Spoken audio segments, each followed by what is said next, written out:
Tuhan bangunkan saya jam 4 pagi tadi. Saya berdoa untuk kebaktian pagi ini juga. Kira-kira jam 5 kurang sedikit saya keluar dari kamar. Belum ada satu orang pun yang bangun di rumah saya. Saya buat kopi saya sendiri, saudara. Itu bukan dosa. Lalu kemudian saya baca apa yang saya ingin bagikan buat saudara pada pagi hari ini. Dan ketika saya mulai membacakan Alkitab ini, tiba-tiba saya teringat akan email yang baru saya terima. Kemarin saya baru baca dari Pastor Larry Kefauver yang baru melayani kita 2 minggu yang lalu. Dia hanya mengucapkan terima kasih untuk semua yang sudah dikerjakan bersama-sama dengan kita 2 minggu yang lalu. Dan dia merasa diberkati sekali. Lalu Pastor Larry menawarkan beberapa hal yang menarik sekali. Dia ingin saya tulis untuk majalah Ministry Today. Kalau Anda tahu majalah Karisma itu merupakan majalah karismatik terbesar di dunia saat ini. Dan Ministry Today merupakan majalah untuk para pendetanya. Dan dia adalah seorang chief editor dari majalah Ministry Today. Dia minta kepada saya juga dalam pembicaraan itu untuk menulis akan apa yang Tuhan kerjakan di gereja ini. Akan kegerakan rohani di antara kaum muda. Sejak tahun 79 dia ingin saya tulis semuanya. Dan di antara pembicaraan yang saya ingat betul adalah ketika dia menawarkan kepada saya, dia berkata, kamu ingin ngundang siapa sebetulnya untuk gereja ini? Dia tawarkan beberapa nama yang sangat memberkati, saya yakin kalau bisa datang. Dia berkata, saya dekat dengan Jack Hayford, saya dekat dengan Ted Haggard, saya bisa panggil mereka buat kamu kalau engkau sedia. Dan ketika semua itu melintas, saudara, saya berkata spontan ya, keluar dari hati, saya bilang, Tuhan, engkau ini baik sekali. Apa yang kita punya sebetulnya sehingga engkau bisa menawarkan akan begitu banyak kebaikan buat kita. Lalu terlintas dalam benak saya akan semua hamba-hamba Tuhan yang pernah datang di tempat ini. Dan saya berkata ini luar biasa. Lalu tiba-tiba saya menerawang ke depan apa yang akan terjadi kelak. Dalam tahun-tahun mendatang saya melihat ada hal-hal yang lebih besar akan Tuhan kerjakan di tengah-tengah kita. Dan kita akan punya akibat, punya dampak yang sangat besar buat, bukan hanya saya yakin buat negara ini, tapi buat bangsa-bangsa di dunia ini. Dan tiba-tiba ketika pikiran saya menerawang, saudara, sepertinya Tuhan tunjukkan banyak hal di depan begitu ya. Ini yang saya alami tadi pagi jam 5 pagi. Kembali, pengalaman ini tidak setiap hari saya alami, tapi beberapa kali saya mengalami pengalaman seperti ini. Ada satu pribadi yang seperti duduk di kursi di seberang meja makan tempat saya duduk tadi pagi.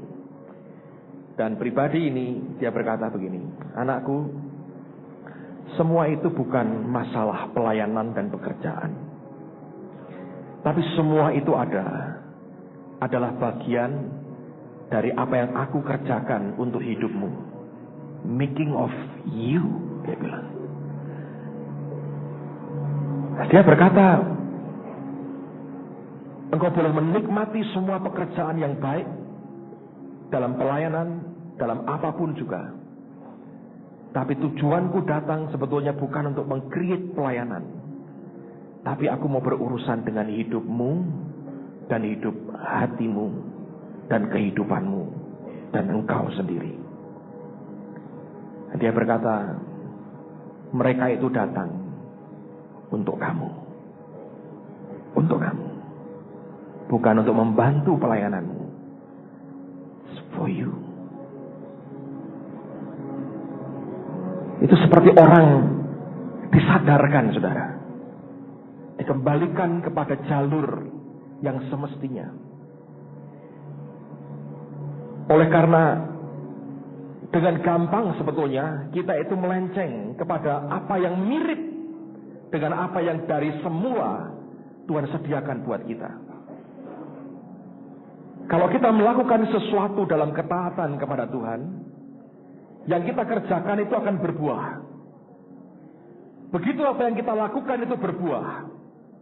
Betapa mudahnya hati kita, pikiran kita tertuju pada pekerjaan dan bukan kepada pribadi yang mengerjakan itu, yaitu rohnya sendiri. Betapa mudahnya kita terjebak kepada kesibukan untuk dia, katanya. Sementara hati kita tanpa disadari menjauh dari Tuhan. Dan tadi pagi merupakan pagi yang sangat luar biasa buat hidup saya. Dia berkata, jangan berpikir aku bawa mereka datang untuk gereja, untuk pekerjaan Tuhan. No. Aku bawa mereka untuk kamu. Bagian dari proses making of you. Saudara siap kalau Roh Kudus mengingatkan kita kembali dan mengembalikan pada jalur yang benar? Kalau tidak, kita akan terjebak. Terjebak pada angka-angka, terjebak pada berbagai aktivitas, dan terjebak kepada hal-hal yang hanya di surface, di permukaan. Tapi hati kita sebetulnya mulai menjauh dari dia. Coba buka Kisah Rasul pasal yang pertama. Kisah Rasul pasal yang pertama, ayat 6 sampai dengan ayat yang ke-11. Apa yang saya sharingkan ini saya beri judul Langit yang Kosong, The Empty Sky. Apa maksudnya? Lihat Kisah Rasul pasal yang pertama, ayat 6 sampai dengan ayat yang ke-11. Judulnya Yesus terangkat ke surga. Maka bertanyalah mereka yang berkumpul di situ, Tuhan, maukah engkau pada masa ini memulihkan kerajaan bagi Israel? Jawabnya, engkau tidak perlu mengetahui masa dan waktu yang ditetapkan Bapa sendiri menurut kuasanya. Tetapi kamu akan menerima kuasa kalau Roh Kudus turun ke atas kamu, dan kamu akan menjadi saksiku di Yerusalem dan di seluruh Yudea dan Samaria dan sampai ke ujung bumi. Sesudah ia mengatakan demikian, terangkatlah ia disaksikan oleh mereka, dan awan menutupnya dari pandangan mereka. Ketika mereka sedang menatap ke langit waktu ia naik itu, tiba-tiba berdirilah dua orang yang berpakaian putih dekat mereka, dan berkata kepada mereka, Hai orang Galilea, mengapakah kamu berdiri melihat ke langit? Yesus ini yang terangkat ke surga meninggalkan kamu, akan datang kembali dengan cara yang sama seperti kamu melihat dia naik ke surga. Kalau Anda punya Alkitab The Message, maka pada ayat yang ke-10 dikatakan ketika mereka sedang menatap ke langit. The Message memberikan ekspresi yang bagus sekali, karena ayat ini berkata, they stood there, mereka berdiri di sana, staring into the empty sky, menatap kepada langit yang kosong. Dan ketika dua malaikat ini menghardik mereka, menegur mereka, teguran yang sama berkata, Hai orang Galilea, mengapa engkau menatap ke arah langit yang kosong? Ketika saya baca ini, kata the empty sky itu begitu hidup, saudara. Karena saya percaya semua orang Kristen yang cinta Tuhan, satu hari Anda dan saya akan mengalami fakta kenyataan, pengalaman yang namanya pengalaman langit kosong dalam pandangan. Saudara tahu mengapa itu begitu penting buat kehidupan kita? Coba Anda renungkan dan bayangkan perasaan para murid pada waktu itu. Apa yang dalam pikiran mereka dan hati mereka waktu mereka melihat Yesus terangkat sampai akhirnya hilang oleh karena awan. Dan kita berkata mereka berdiri staring into the empty sky, mereka menatap ke arah langit yang kosong. Saya berani berkata pikiran dan hati mereka sama kosongnya dengan langit yang mereka lihat, saudara.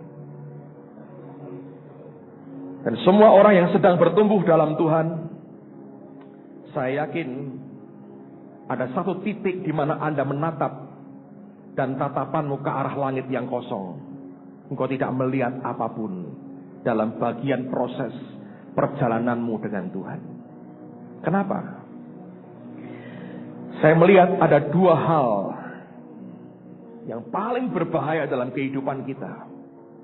Yang ketika Allah mulai berurusan dengan hal itu, mau tidak mau Dia akan berikan kepada kita pengalaman seperti yang dialami oleh para murid, menatap akan langit yang kosong.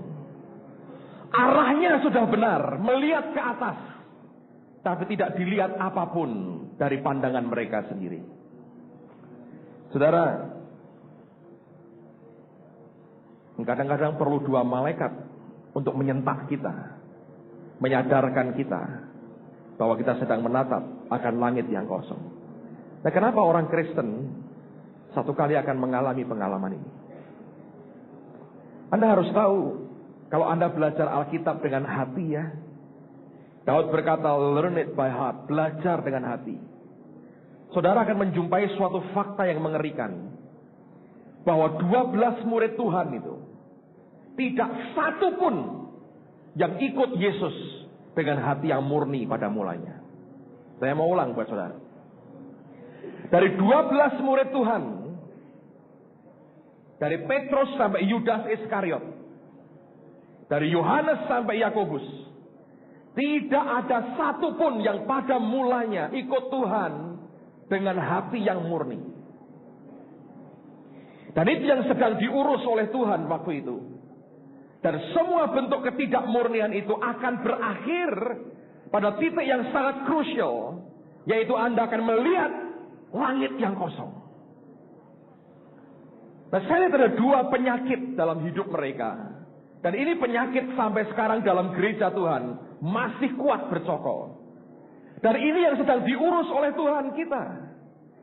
Nah, kebanyakan orang Kristen, begitu kita mulai melayani sesuatu, kita mulai berkembang, pandangan kita, arah kita, fokus kita lebih kepada kegiatan. Allah mengurus akan hati kita lebih dari kegiatan kita. Sehingga lihat, perlu dua malaikat untuk menyentak mereka, berkata, hei, balik, ingat perintah Tuhanmu. Ngapain kamu menatap akan langit yang kosong? Tapi pengalaman itu harus terjadi, saudara. Bagian dari proses Allah mengerjakan kehidupan kita. Ada dua sikap yang sedang Allah urusi di depan mereka, di dalam mereka, ketika pengalaman menatap ke langit yang kosong itu mereka alami.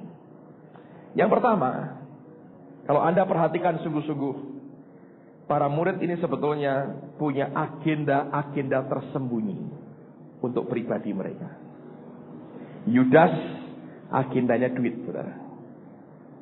Yang lain power, kekuasaan. Kalau Anda lihat ring diributkan mereka itu apa sebetulnya? Siapa terbesar di antara kita? Anda berkata, Pak, masa dalam pelayanan berebut kekuasaan? Jangan naif, saudara. Jangan naif. Saya terus terang dalam minggu-minggu terakhir ini hati saya sedang sedih sekali. Saya dengar beberapa orang bicara dengan saya, cerita bagaimana politik dalam gereja. Saya sedang tulis satu buku kecil, politik dalam gereja. Bukan buku kasar, saudara. Buku terang-terangan itu isinya. Saya harap saya bisa segera selesaikan dan jadi berkat bagi banyak orang.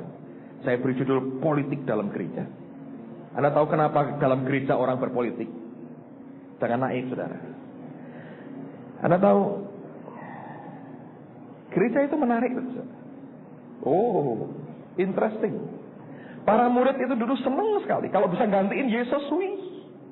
Bayangin, wanita-wanita melayani Tuhan supply duit. Ketika gereja mula-mula, Anda ngerti, kalau Anda lihat secara jasmani aja, kalau Anda jadi salah seorang pemimpin gereja waktu itu, Paulus berkata, mereka orang-orang terpandang. Popularitas. Ngetop. Tanpa nyanyi, promosi album lagu, ngetop, saudara. Minimal raja kecil. Orang Jawa berkata, sabdo pandito ratu. Saomongnya apa diguguran. Yang kedua, mereka punya otoritas nentuin arah orang. Tangannya gerak kemana orang ikut, saudara. Bayangin. Yang kedua, duitnya gereja zaman mula-mula Orang ngasih persembahan ditaruh di depan kaki mereka. Hak menentukan ini kemana? Ke mertuanya atau keponaannya, tergantung rasulnya. Siapa gak kepengen, saudara? Zaman sekarang persis sama.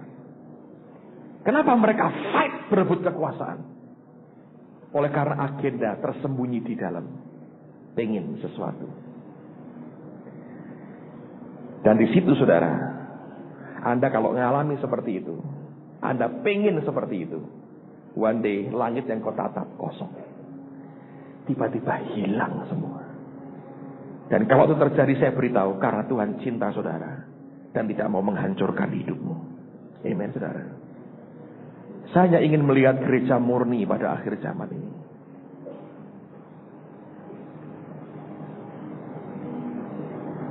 Paling berat, paling menyakitkan kalau Anda kumpul dengan orang yang punya politik minded. Anda tidak pernah ngerti sebetulnya yang di belakang pikiran dan omongannya itu maunya apa. Dan itu melelahkan sekali. Berapa banyak orang sebetulnya luka hidupnya hanya karena ribut. Orang-orang punya agenda-agenda sendiri di belakangnya. Dan munculnya itu permainan di luar yang begitu luar biasa. Tapi sebetulnya ada agenda tersembunyi di dalam. Dan Tuhan ngerti itu, saudara.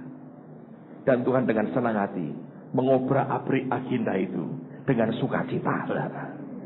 Tanpa merasa bersalah. Saya ketemu banyak pendeta, saudara. Hancur hidupnya. Kenapa? Dikitari orang-orang yang politik. Senyumnya itu punya makna di dalam. Yang belakangan baru ketahuan. Saya baru pulang dari Amerika Utara. Saya nggak nyebut nama kotanya atau apanya. Ini pengalaman saya lihat dengan mata kepala sendiri, saudara. Saya sedang berkunjung ke rumah seorang hamba Tuhan. Tiba-tiba ada bel berbunyi. Lalu si pendeta ini berkata, "Oh, teman saya, associate pastor saya datang itu pasti." Terus dia ngomong sama saya begini, "Saya nggak tahu ya dia maunya apa, tapi hanya pengen minta waktu ketemu." Dari cara ngomongnya saya tahu ini orang sudah khawatir karena dikitari orang-orang politik. Tapi ini associate pastor yang bagus sekali. Saya cerita jangan tiru-tiru, saudara ya, kalau nggak disuruh Tuhan. Kenapa? Karena dia buat ini. Dia datang dengan istrinya. Dia bawa tas besar, isinya baskom. Terus berkata begini, "Pak, kemarin malam waktu kami menyembah Tuhan, Tuhan berkata pada saya suruh membasuh kaki Bapak." Ini pendeta langsung berkata, Jangan. Wah, ya diri toh saya kok. Kaki kau dibasuh," katanya. "Didoakan aja, sudah terima kasih." "Enggak, Pak. Izinkan saya taat. Saya perlu membasuh kaki Bapak." Jangan tiru-tiru basuh kaki saya, saudara. Saya bisa basuh sendiri. Mana anak ini soalnya gampang niru Bu Indri semua. Gitu. Kakinya Bu Indri boleh Anda basuh. Lalu saya diundang karena dia gelagapan, bingung, saudara. Tipikal orang timur yang kelabaan lihat begitu. Saya dipanggil. Saya bilang, "Aduh, saya mau perlu ambil kamera nih." Padahal saya foto aja nggak bawa, saudara. Jangan difoto katanya. Dalam hati memang saya kakak bawa kamera juga, saya hanya goda dia. Terus, "Izinkan Pak, kami lakukan yang Tuhan suruh." Dia nggak bisa apa-apa, mukanya merah putih, bendera Indonesia, saudara. Merah pucat begitu. Terus ini associate pastor ini masuk ke kamar mandi. Dia ngisi baskomnya dengan air. Bawa keluar. Dia bawa handuk sendiri. Dia bawa baskom sendiri. Air dia minta, saudara. Dia nggak bawa air sendiri. Terus saya duduk di depannya. Saya lihat wajahnya ini sudah kelabaan betul, saudara. Tapi saya berdoa gini, "Tuhan, ini orang ini ngapain sih? Ini emosi atau dari Engkau?" Terus Tuhan ngomong gini, "Kamu dengerin aja dan kamu lihat saja." Saya duduk, saudara. Saya serius, saya lihat. Terus dia bilang, "Permisi ya Pak." Dia basuh kakinya. Basuh kakinya, terus dilap dengan anduk. kering, saudara. Dia tumpangi tangan kaki ini. Dan dia berdoa. Dan doanya bagus sekali. Dia bilang, Tuhan, kaki hamba-Mu ini sudah berjalan begitu jauh. Dan selama dia berjalan, kaki ini tersandung banyak batu yang melukai. Dan kotor oleh debu dan kotoran di jalan yang begitu banyak. Kaki hamba-Mu ini sudah begitu lelah, Tuhan. Karena dia jalan begitu jauh. Hari ini, biar air dan kasih ini menyembuhkan kaki ini kembali. Membuat kaki ini mampu berjalan lebih lagi bersama dengan Engkau. Wah, nangis saudara, nggak tahan. Sebab saya juga mengerti dia jalan begitu jauh dan kakinya luka. Dikitari orang-orang politik, dia tidak pernah menduga senyumnya itu punya makna apa di belakang. Hormatnya ini punya makna apa? Ketika orang melipat tangan ke belakang, dia nggak pernah mengerti yang dipegang itu apa? Uang, berlian, makanan, atau belati, saudara. Dia nggak pernah ngerti. Hidupnya hanya on earth terus, waspada dari orang-orang sekitarnya. Dan berapa banyak yang hidup seperti ini. Sebagai gereja, kita harus menyadari, memang dari sononya sudah begitu, saudara. 12 rasul itu begitu. Ribut terus siapa terbesar di antara mereka. Dari mulanya nggak ada murni hati. Dan Tuhan harus kerjakan hati mereka sehingga balik murni di hadapan Tuhan. Amen. Coba buka Yohanes pasal yang ke-6. Yohanes pasal yang ke-6. Ayat 14, lihat. Kalau Anda lihat judulnya pada pasal 6, Yesus memberi makan 5.000 orang. Nah, lihat ayat yang ke-14, Anda tahu ceritanya. Ketika orang-orang itu melihat mujizat yang telah diadakannya, mereka berkata, Dia ini adalah benar-benar nabi yang akan datang ke dalam dunia. Karena Yesus tahu bahwa mereka hendak datang dan hendak membawa dia dengan paksa untuk menjadikan dia raja. Ia menyingkir pula ke gunung dengan siapa? Seorang diri. Kenapa kok nggak dibawa yang 12, saudara? Sebab yang 12 pun motifnya yang sama, saudara. Mereka ikut Tuhan itu ngapain sih? Ingin satu kali kalau Allah jadi raja, minimal menteri itu, saudara. Sekarang mereka baru pejabat sementara. Minimal kan Menko ini, saudara. Yudas pasti Menko Ekuin, saudara, ya. Pengennya begitu. Petrus itu Menko Polkam. Bukan. Menhankam, bawanya pedang, motong telinga orang. Yohanes itu nanti Menko Polkam. Yakobus itu menteri apa lagi, saya nggak tahu, saudara. Bayangin. Itu di benak mereka. Mereka berkata gini, ikut dia. Kepilih beneran. Nanti jadi raja. Mana mungkin dia pilih menteri lain. Menterinya mesti aku. Ini motif yang kayak begini, saudara. Saya suka Alkitab ini telanjang, transparan. Dibuka apa adanya. Supaya kita belajar bagaimana Allah berurusan dengan hati manusia. Sampai ketika dia nyingkir, tidak ada satu pun yang dia bisa bawa dengan dia. Kenapa? Karena gak ada yang murni, ngerti tugasnya apa, gak ada. 12-12-nya ikut dengan mereka, sama. Pengen dia segera jadi raja. Makanya sebelum naik ke surga, pertanyaan mereka apa? Maukah engkau pada masa ini memulihkan kerajaan bagi Israel? Kenapa masa sekarang ini mumpung belum mati? Ngerti? Jadi kalau sekarang berkuasa kan ikut berkuasa. Kalau sahabat lagi kan sudah mati. Nangkap saudara? Motif di belakang ikut Tuhannya itu loh. Yang sama sekali tidak murni. Kalau kita ingin tumbuh dalam Tuhan, jaga hati kita saudara.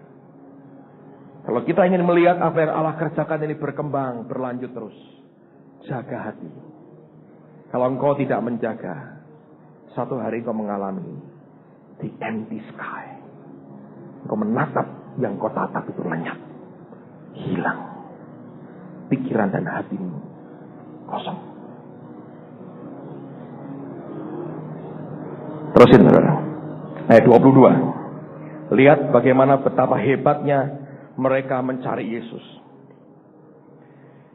Ayat 22. Pada keesokan harinya orang banyak yang masih tinggal di seberang melihat bahwa di situ tidak ada perahu selain daripada yang satu tadi, dan bahwa Yesus tidak turut naik ke perahu itu bersama-sama dengan murid-muridnya, dan bahwa murid-muridnya saja yang berangkat. Tetapi sementara itu beberapa perahu lain datang dari Tiberias dekat ke tempat mereka makan roti, sesudah Tuhan mengucapkan syukur atasnya. Ketika orang banyak melihat bahwa Yesus tidak ada di situ dan murid-muridnya juga tidak, mereka naik ke perahu-perahu itu lalu berangkat ke Kapernaum untuk mencari Yesus. Anda bisa bayangin ini mereka rombongan besar. Danau Galilea penuh, traffic jam, saudara. Perahu keluar semua, para turis bingung, nggak bisa sewa kapal. Kalau ada ke Israel, Anda akan sewa kapal di Galilea. Traffic jam, penuh. Ngapain? Cari Yesus. Hebat gak?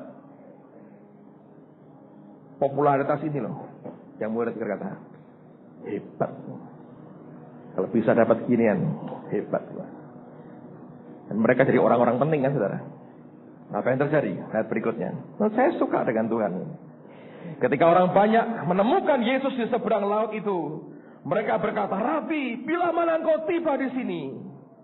Kalau pendeta hari ini, wah dikunjungi orang begitu banyak, dikerubuti, welcome, welcome, wah langsung rapat pembangunan saudara, dan penggalangan dana, langsung kepengurusan dibentuk.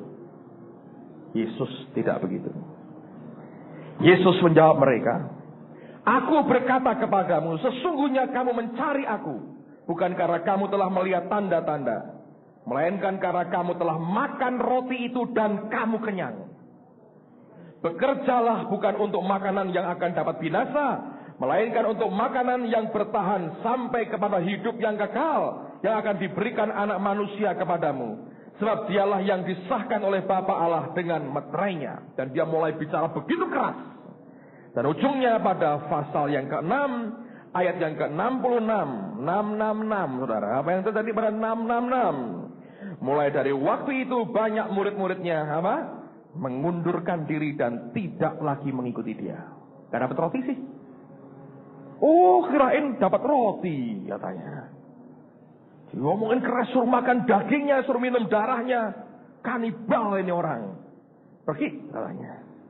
Agenda pribadinya berantakan semua. Akhirnya yang mereka lihat cuman langit yang kosong. Jaga hati, saudara. Jaga hati. Amen, saudara. Kadang-kadang hati itu harus dijaga terus. Allah mengerjakan dalam hidup kita. Setelah itu kita mesti jaga. Coba buka Amsal pasal yang keempat. Amsal pasal yang keempat, ayat 23. Nah, kita berkata begini. Jagalah hatimu dengan segala kewaspadaan, karena dari situlah terpancar apa? Kehidupan. Saya jujur ya saudara berkata pada Anda, seringkali lebih mudah ketika kita nggak punya apa-apa, atau ketika kita sedang mepet sekali, dibandingkan ketika Anda punya surplus. Hati ini saudara. Kalau orang kecepit, orang mepet, teriaknya ke Tuhan. Kalau orang sudah punya lebih, cenderung hati orang adalah memutuskan sendiri apa yang dia mau. Untuk di bawah seringkali lebih mudah dibandingkan ketika engkau di atas. Karena hati kita ini. Saya ngalamin ujian, saudara. Saya nggak tahu bahwa itu ujian dari Tuhan. Saya nggak tahu bahwa itu ujian dari Tuhan. Tapi tanpa motif jelek dari orang yang bersangkutan. Di Toronto ada satu anak Tuhan, tempat saya bermalam. Itu dalam hidupnya, karena perusahaan memberikan dan sebagainya ya, dia punya budget. Itu setiap sekian bulan itu bisa dapat ribuan dolar. Dan dia sudah berkata begini, ini budget ribuan dolar ini, dia mau pakai untuk memberkati hamba-hamba Tuhan yang datang di gerejanya. Ini kan luar biasa. Satu hari saya diajak ke toko buku sama orang ini, saudara. Toko buku Kristen, besar toko bukunya. Saya masuk toko bukunya, gede sekali. Saya baru mau lihat beberapa buku, saudara. Dia datengin saya, dia bisikin saya begini, Pak, sebelum Bapak milih apa-apa, saya beritahu dulu. Budget buat Bapak, no limit. Ambil aja. Yang Bapak tahu memberkati Bapak, ambil. Jangan lihat harganya, no limit. Dia bawain saya tas besar, saudara. Tas plastik, dia bilang, Bapak bawa ini ya. Masukin semua di sini, no limit. Apapun, no limit. Terus bayar semua. Semua, no limit. Wah, Anda tahu saya nggak terlalu suka buku ya. Buku saya hanya ribuan aja. Ya, teman-teman pernah bantu ngaturin, saya pernah bantu ngaturin apa buku saya di situ ya. Itu baru sebagian kecil, di rumah masih banyak, istri saya pusing. Buku saya nggak banyaknya ribuan aja. Saya nggak terlalu demen baca buku ya, paling sebulan 2-3 ya. Karena ditawari no limit, di situ hatimu sebetulnya akan ketahuan. Bahasa Semarangnya gini, Anda tahu orang gerayak? Jangan pura-pura nggak tahu. Tahu gerayak, saudara? Orang bayar kok. Tahu? Itu seperti anak kecil. Anak saya, Samuel, kalau saya bawa oleh-oleh ya, saya punya ballpoint 2, biru sama merah. Dia nyambut saya di airport, Papa mana oleh-olehnya? Yang kakaknya di rumah. Saya kadang-kadang saya buka, saya bilang ini, Sam, kamu mau yang mana? Merah atau biru? Semua apa? Gerayak. Nah ini gerayak. No limit. Saya bersyukur dengan teaching stewardship, saudara. Berubah. Mentalitas, sikap berubah. Yang muncul di benak saya begini. Ini tulangnya Tuhan. Siapapun yang pakai memuliakan Tuhan. Kesempatan, Pak. Ya itu gaya tadi, saudara. Anda tahu saya ambil buku berapa? 5.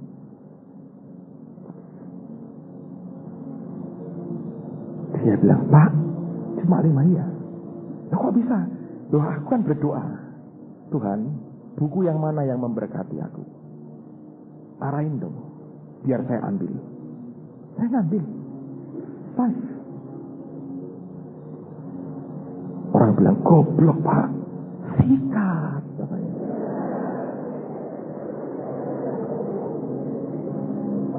Mana tahu?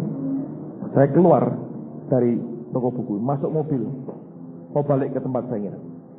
Roh Kudus berkata, itu hamba Tuhan. Ini saudara, hati. Saya berdoa tuh kalau Tuhan tawarkan yang begitu-begitu kepada saudara. Tapi Anda tidak siap, hatimu mengguling, saudara. Siapa yang tahu bahwa itu ujian hati, saudara? Bayangin. Nah, kalau pakaian, kaos saya, buku. Saya bisa punya koleksi dong, saudara. Yang tebel-tebel ini. Saya bisa mikir begini, kita punya Bible School, kita belum punya perpustakaan. No limit. Dia punya ribuan dolar. Dia bilang sudah sekian, belum saya tumpuk Pak, nggak kepake. Saya dibawa ke toko, saudara. cerita soal ballpoint saudara. Saya bilang, Bapak pakai ballpoint apa? Oh, saya pakai Montblanc. Terus saya cerita Montblanc ini simbol bintang Daud begitu-begitu. Dibawa masuk saudara. Mulai Pak, buat apa? Saya bilang. Karena saya sudah ngerti Tuhan berkata itu hambaku, ngati-ngati saya saudara. Mana yang buat saya, mana yang bukan saudara. Nangkep. Tapi Allah memang mau menguji hati kita. Anda enggak jumpai ada ketidakmurnian. Satu kali hanya melihat langit yang kosong. Amen saudara. Hidup seorang hamba Tuhan bukan karena buku, tapi karena Allah mewahyukan dirinya kepada kita. Tetapi kan yang mana-mana itu geraya itu. Coba ngomong pada sebelahmu, jangan geraya ya.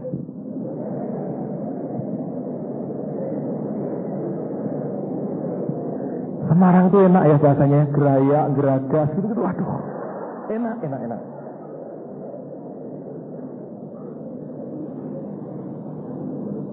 Sampai salah satu tanya sama saya, Papa, kebelet tuh bahasa Indonesianya apa, Pak?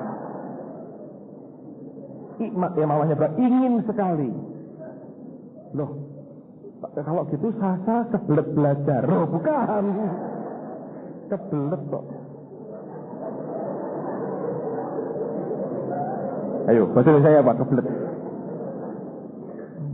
Makanya, ingat satu hal ini, jangan geraya, saudara. Kita cuma steward, pengelola. Anda boleh diuji seperti apapun. Kalau hatimu hati seorang pengelola, engkau seorang pengelola, saudara. Tapi kalau engkau bukan seorang steward, engkau akan ambil semua dengan daging. Nanti titiknya engkau lihat langit yang kosong. An empty sky. Amen, saudara. Hal yang kedua, saya lihat parah dalam diri para murid itu apa? Merasa berjasa. Merasa berbuat sesuatu untuk Tuhan. Coba buka Matius 19. Matius 19 ayat 27. Lalu Petrus menjawab dan berkata kepada Yesus, kami ini telah meninggalkan segala sesuatu dan mengikut Engkau. Jadi, apakah yang akan kami peroleh? Lihat kalimat pertama yang keluar adalah begini. Dia tonjolkan apa yang sudah dia buat. Dia berkata, Tuhan, aku ikut Engkau ini bukan gak ada modalnya loh Tuhan. Sudah saya tinggalkan semua untuk ikut Engkau. Orang yang merasa berjasa bagi Tuhan, dia selalu akan menuntut imbalannya.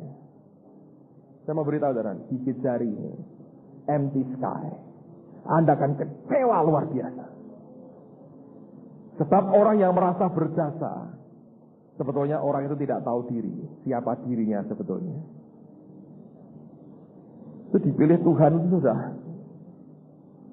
syukur sekali saudara, ya. Kayak ini. Kalau tidak amis terus tuh baunya Petrus tuh, bau ikan.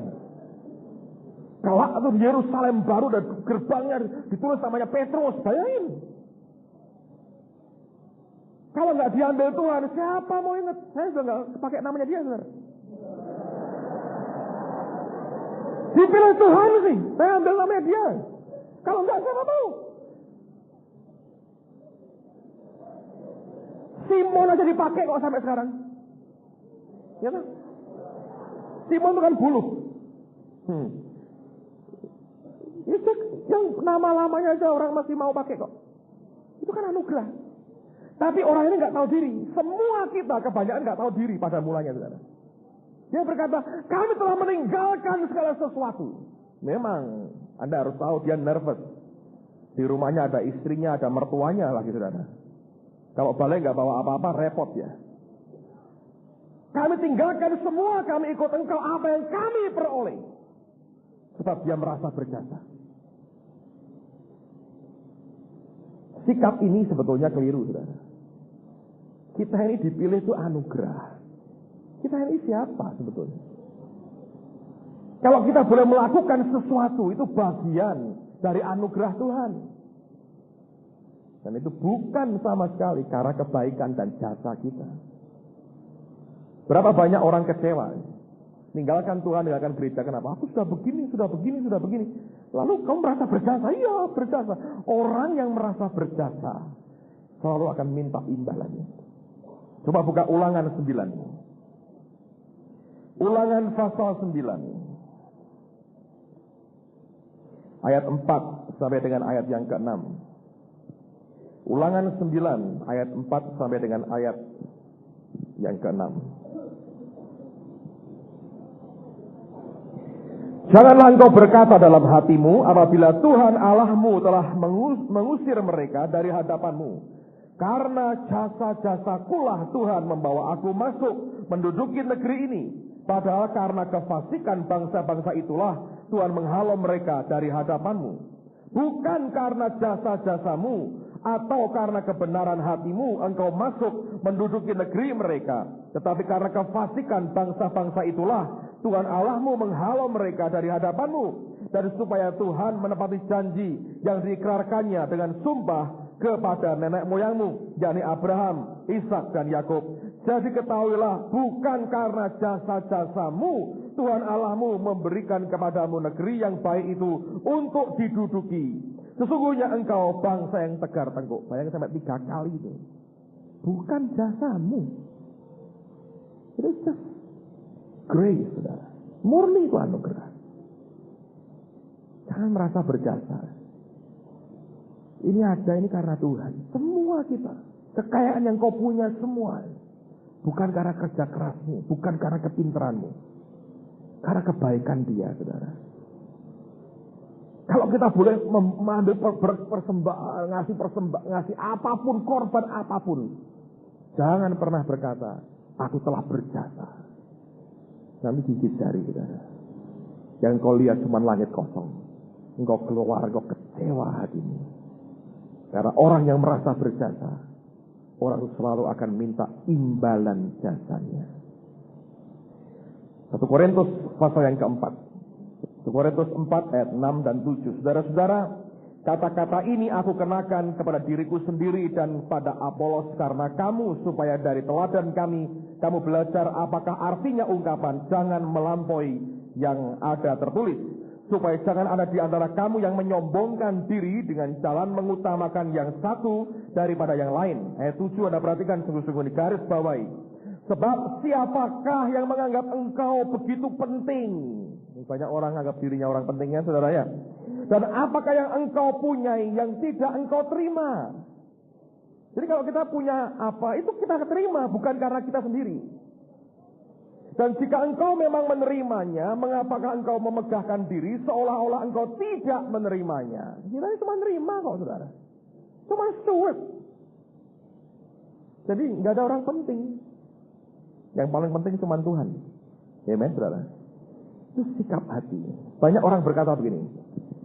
Attitude, saudara, sikapmu itu akan menentukan altitude, saudara. Ketinggianmu. Ngerti? Sikap hatimu, attitude-mu itu akan mempengaruhi altitude-mu. Altitude itu gini, kalau Anda naik pesawat terbang, akan dikatakan, oh kita ini sekian ribu miles, altitude-nya itu sekian ribu miles dari bawah bumi. Itu ketinggian altitude. Dipengaruhi oleh attitude, oleh sikap hati kita. Sikap hatimu benar, altitude-mu akan naik. Ini kan keluarga sendiri ya. Saya mau ingatkan teman-teman apa yang Pak Yusak pernah dapatkan waktu bulan lalu. Satu pagi saya diomongin dia waktu pagi. Dia bilang, Gong, aku tadi pagi sembahyang. Ditunjukin Tuhan penglihatan. Kenapa? Ini orang-orangmu itu kok lebih galak dari kamu ya, katanya gitu. Wah bener sih, orang-orang saya lebih galak dari saya. Attitude, hati-hati. Amen, saudara. Kita ini ada karena anugerah Tuhan. Jangan biarkan sikap arogan seperti apapun dibiarkan tumbuh dalam hidup kita. Please don't. Kalau kita ingin melihat pekerjaan Tuhan, anugerahnya dicurahkan tetap limpah di tengah-tengah kita. Jangan keluarkan apapun yang tidak benar. Kita ini cuma nerima aja, ngelola aja. Dan saya yakin warning itu kita perhatikan baik-baik. Nggak ada orang penting, kita hanya servant, kita hanya para pelayan yang mau melayani Tuhan dengan segenap hati kita. Amen, saudara. Saya rasa kita tidak butuh satpam-satpam yang galak, saudara. Kita butuh orang-orang hamba-hamba yang mau rendah hati melayani satu dengan yang lain. Amen. Yuk layani yang lain dengan lebih baik. Tapi kalau tidak, Anda akan gigit jari. Empty sky. Langit yang kosong. Ayat yang terakhir, Lukas 17.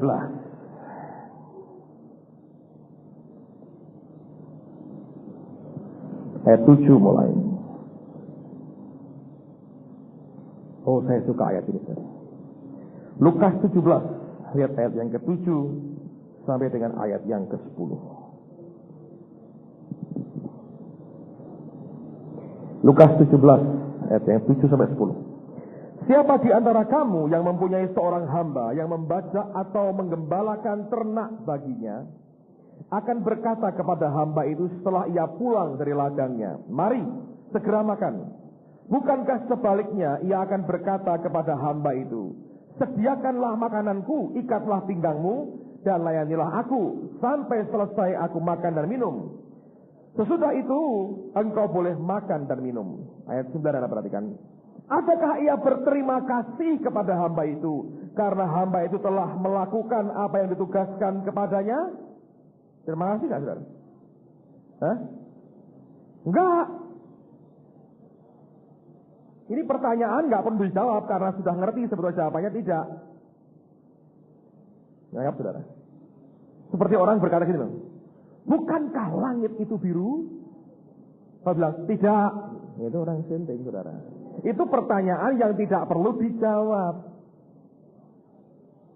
Lihat alangkah merahnya bendera itu, ya sudah bilang, tidak, itu yang ngawur, saudara. Itu pertanyaan tidak perlu dijawab karena sudah ngerti jawabannya apa. Adakah ia berterima kasih? Memang tidak, saudara. Jadi kalau Anda berbuat sesuatu, orang nggak terima kasih, ya wajar. Ya toh. Nah kok bisa ngamuk, kenapa? Karena merasa berjasa.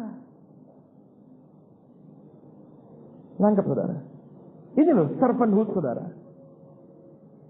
Kalau Anda mau tahu, hati ngelayani ini loh. Jadi kalau orang nggak terima kasih, ya biasa. Kok nggak terima kasih? Ya itu sudah begitu memang aturannya. Tapi problemnya sekarang kan orang itu menuntut imbalannya. Mau minimal terima kasih. Kenapa kok orang minta begitu? Karena merasa berjasa. Tangkap, saudara. Ini loh problem, saudara. Terusin lagi. Demikian jugalah kamu. Jadi ini jelas untuk kita ini, saudara. Apabila kamu telah melakukan segala sesuatu yang ditugaskan kepadamu, hendaklah kamu berkata, kami adalah hamba-hamba yang... Oh, jangan berkata gitu, loh, gereja nggak ada saya, repot. Ini urusan ini kalau nggak ada saya, wah nggak bisa. Nerima tamu kalau bukan saya itu orang kabur itu. Kolektor kalau saya nggak ngambil nggak banyak dapatnya. Musik kalau saya nggak mencet kacau ini. Oh, saya kok tidak berguna ini, gimana? Come on. Dia berkata kami ini hamba-hamba yang tidak. Jadi kalau Anda dibuang itu wajar nggak, saudara? Kalau Anda nggak kepake itu wajar nggak? Kok nggak berguna kok minta mau dipakai? Nangkep nggak, saudara? One day kalau Tuhan ngomong sama saya, lu berhenti jadi pendeta. Ya kenapa kok nggak berguna sebetulnya ini? Coba Anda nanti kalau pulang ya, tolong buka tempat sampahmu, ya. Terus tarik di tempat sampah itu. Itu kriterianya apa sih kok sampai di tempat sampah itu? Hah? Karena sudah tidak ada gunanya. Jadi kita ini hamba berguna atau tidak berguna? Tidak berguna. Jadi kalau orang nggak nganggap kita ini wajar nggak? Bagus nggak? Bagus. Bener nggak itu? Bener. Ngapain nyimpen kita, saudara? Wong barang nggak berguna. Kalau coba Anda lihat ke kamar anakmu lah, kalau Anda punya anak, atau kamarmu sendirilah. Itu ada anak-anak yang hobinya, orang semua bilang nyusuk. Kayak burung, ngerti? Dus apa, kaleng apa, disimpan di rumah. Nah itu perkecualian beliau seperti ini, saudara. Termasuk jenis ini itu, saudara. Tapi kalau orang normal, ya, Anda makan pecel gitu. Namanya apa sekarang? Immanuel, Maranatha, atau apa, Solideo atau apalah. Orang-orang kantor yang makan itu suka ya pecel ya. Setelah Anda, itu kan Anda dikasih pincuknya kan? Anda bawa pulang nggak pincuknya? Kenang-kenangan tuh, Solideo tahun 2000. Anda kemanain tuh barang saudara? Buang. Kenapa kok dibuang? Tidak. Ketika pecelnya habis, ini barang nggak berguna. Diapain? Buang. Itu waras tidak kalau begitu? Waras. Jadi kalau Anda itu nggak dianggap orang, itu waras nggak? Waras banget saudara. Lalu Tuhan berkata kok, kami adalah hamba-hamba yang tidak berguna. Itu aja kok repot-repot. Gitu. Jadi kalau Anda minta dihormati itu kan kayak pincuk minta dimasukkan di lemari pakaian loh saudara. Pincuk bekas gudangan sayur asem. Kok sayur asem? Jangan itu saudara. Lawang pincuk kok minta masuk ke kamar perhiasan. Itu pincuk tidak tahu diri. Nangkep saudara ya. Sederhana serta itu gini. Pak saya diplengosi. Ya wajar wong pincuk kok dihormati. Siapa berkata, oh ada pincuk, mari pincuk lewat. Mana ada? Pak saya nggak pincuk, Pak saya dari logam. Iya, Anda kaleng Coca-Cola lah misalnya. Masa orang lewat aja mau nginjek gini, maaf ada kaleng Coca-Cola lewat. Masa begitu? Ya benar aja.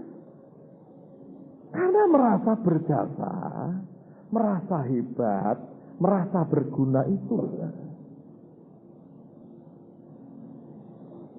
Nangkep ya saudara? Ini cuma ini aja kok.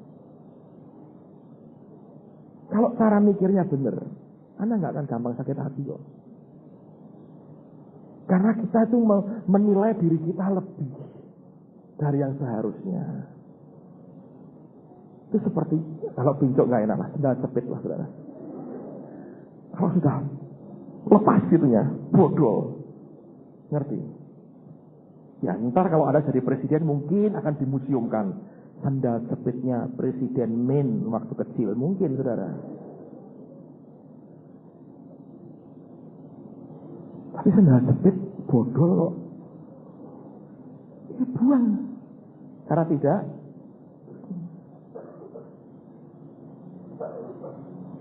nangkep saudara. Saya berdoa ini jadi sikap hati ini. Kalau orang nggak terima kasih sama Anda ya, wah sehat tuh orang itu. Kok ngerti loh aku orang tidak berguna. Itu loh saudara. Bukti nih, nggak terima kasih sama aku tuh. Pintar tuh orang Alkitabiah itu orang itu. Anak orang menghormati Anda saya begini. Anda berkata ini orang nggak Alkitabiah. Saya pernah ditulis surat orang saudara. Ini orang di Jakarta banyak broker pelayanan, tahu? Agen-agen yang cari pendeta untuk persekutuan doa ABCD, brokernya satu yang nyariin dia. Satu hari ini orang nulis surat ke saya ngasih jadwal itu. Waduh Pak, ini pemimpin persekutuan doa ini begitu kagum. Bagaimana hamba Tuhan terkenal seperti Bapak mau melayani. Pak, tulis surat Lukas 17 banyak repanya, suruh baca ya itu. Itu malah ada Alkitabiah. Kalau mereka bilang, mereka nyesel Pak, ngundang Bapak, malah benar kira-kira saudara. Nah, orang tidak berguna dipanggil saudara. Kalau hati begitu saudara, tenang aja. Orang nggak hormati saudara, biasa. Karena nggak berguna, nggak apa dihormati. Baca lagi lah supaya mantap saudara ya. Ayat berapa tadi? 10. Demikian jugalah kamu apabila kamu telah melakukan segala sesuatu yang ditugaskan kepadamu, hendaklah kamu berkata, Kami adalah hamba-hamba yang garis bawahi tebel, saudara. Kami hanya melakukan apa yang kami harus lakukan. Nah, selesai. Dan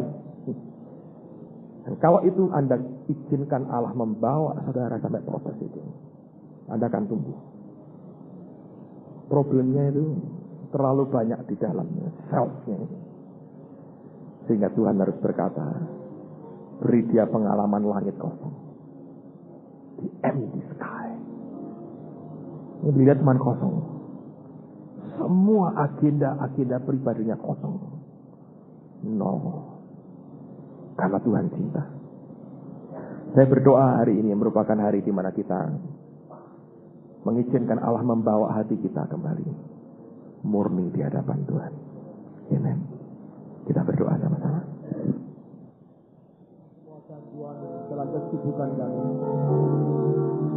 bukan tujuan utamamu, tapi kami tahu ada maksud Tuhan membentuk hati kami, mengubah hidup kami. Semua bagian dari apa yang Kau kerjakan buat hidup kami dalam hari-hari ini. Hamba ingin bawakan gerejamu ini di hadapan Tuhan. Sesungguhnya Engkau kepala gereja. Biar kemurnian dari Tuhan itu terus di tengah-tengah kami, Tuhan. Buang semua yang bukan dari Tuhan. Buang semua ketidakmurnian. Tuhan, biar api yang memurnikan itu bekerja di tengah-tengah kami. Karena kami ingin hidup kami itu berkenan di hadapan Tuhan. Tidak ada agenda pribadi dalam hidup kami. Tidak ada yang lain kecuali kami ingin Engkau dalam hidup kami. Setiap kali kami menaikkan hati dan tangan kami di hadapan-Mu, biar sungguh karena kami berkata kami mengasihi Engkau Tuhan, dan bukan karena yang lain. Terima kasih Bapa. Biar hari ini Roh-Mu membuat kami tersentak kembali. Kebenaran Tuhan membuat kami terbuka lagi untuk mengerti hati-Mu yang sebenarnya atas kehidupan setiap kami.